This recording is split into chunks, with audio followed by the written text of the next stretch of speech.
Hello and welcome to Health Affairs This Week. I am your host, Jeff Byers. Before we get into today's episode, wanted to give a quick heads up that we have a new issue being released next Monday.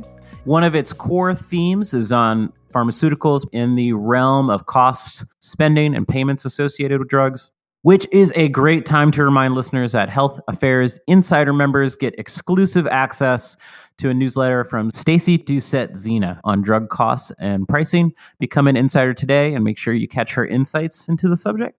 Also, I want to give listeners a fair warning that on August 19th, Health Affairs is hosting a virtual event titled, "What Do Recent Nursing Home Developments Mean for Residents, Families, and the Future of Long-Term Care?"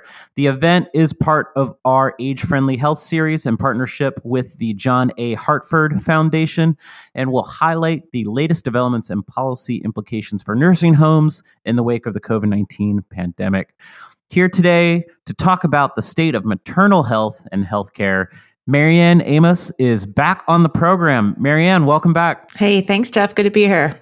Yeah, great to have you back. So getting into the subject, in mid-July, CMS proposed its first ever, dare say the first ever, federal maternal health and safety requirements for hospitals. Can you share the main details of this? Yeah, so just as you said, CMS did this for the first time. They proposed new health and safety requirements for hospitals and critical access hospitals for obstetrical services.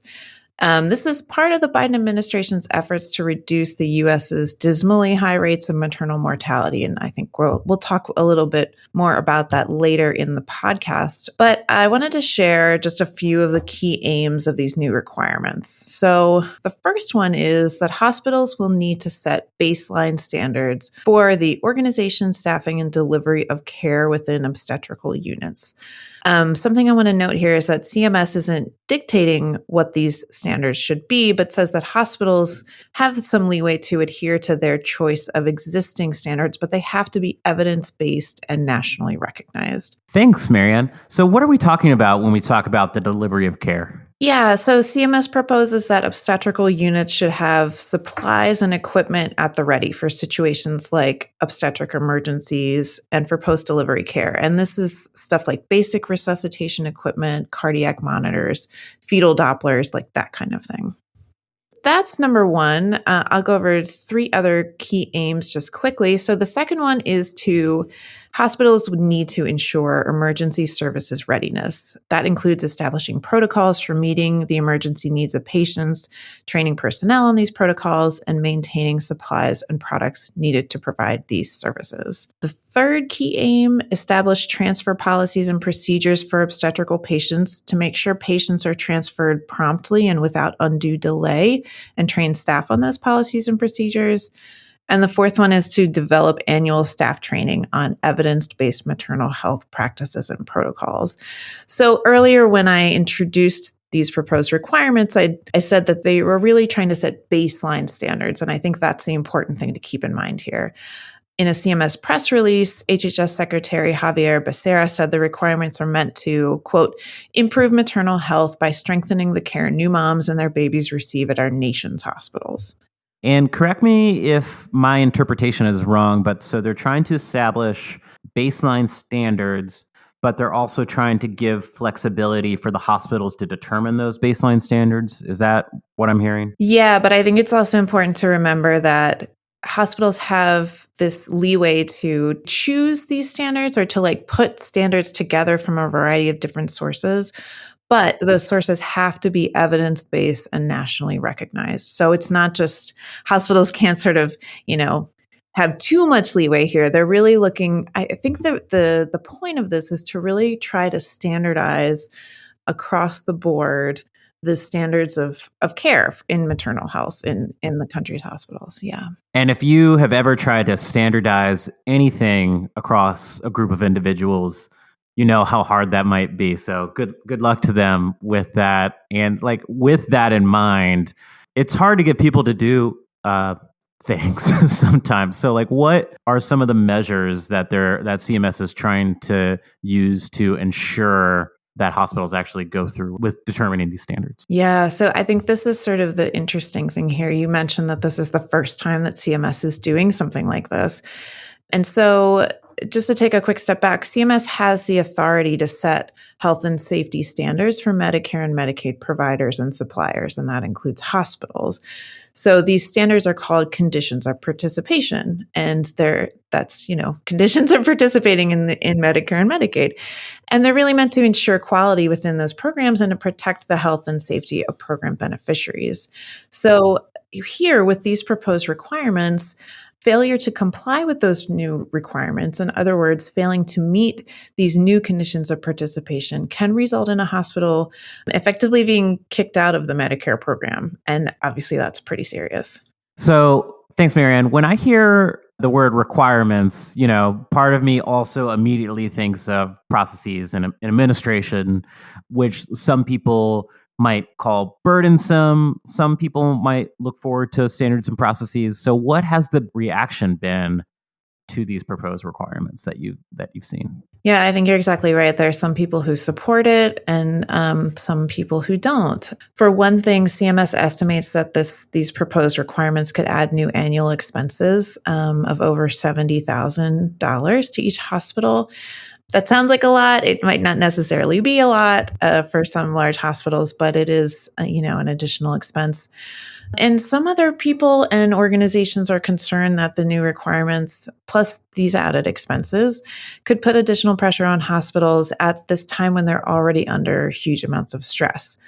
As one example, in a comment on the proposed rule, Christopher Zahn of the American College of Obstetricians and Gynecologists wrote, he said, he referenced that there are an estimated 25% of all labor and delivery units in rural regions closing between 2011 and 2022. And he also referenced something that we are all well aware of. Post-Dobbs, the OBGYNs are leaving states with prohibitive reproductive care laws. And he said proposing additional requirements for hospitals to adhere to at this moment feels, quote, rushed, excessive, and irresponsible. So that's just one of the comments that's sort of against the proposed requirements. As I said, there are those who support it as well. So it's sort of an ongoing discussion. I'll mention too that the proposed policies, they're embedded within proposed rule for the hospital outpatient prospective payment system and ambulatory surgical center proposed rules. And there's a comment period on those rules, and that ends September 9th. So people who want to share their views can do so on the federal government site. They have time. Yes.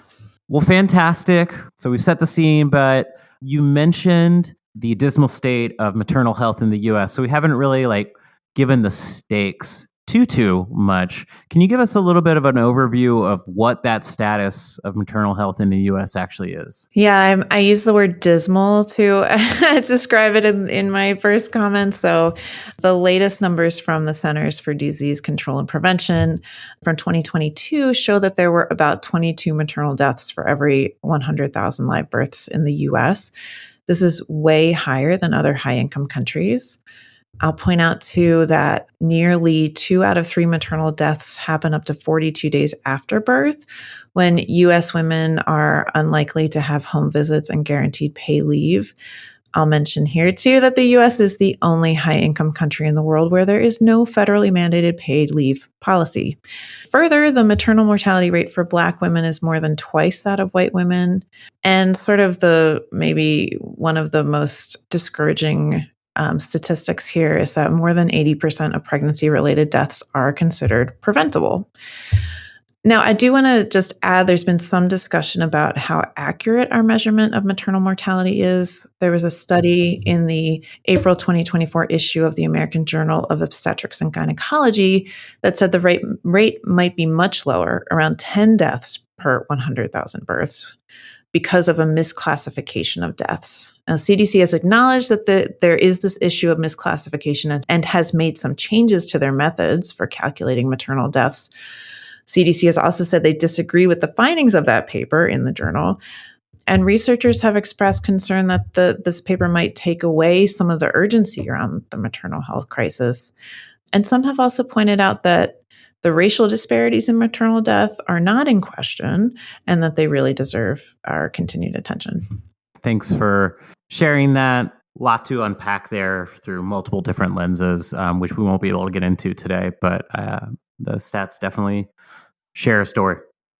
And with that, as we come to a close in our conversation, going back to the proposal, based on some perspectives in the industry and their pushback and CMS's continued work toward more mandatory requirements, what might we see next? Yeah, I think that's a good question, Jeff. I mean, CMS and the Biden administration have really made improving maternal health and health equity a priority.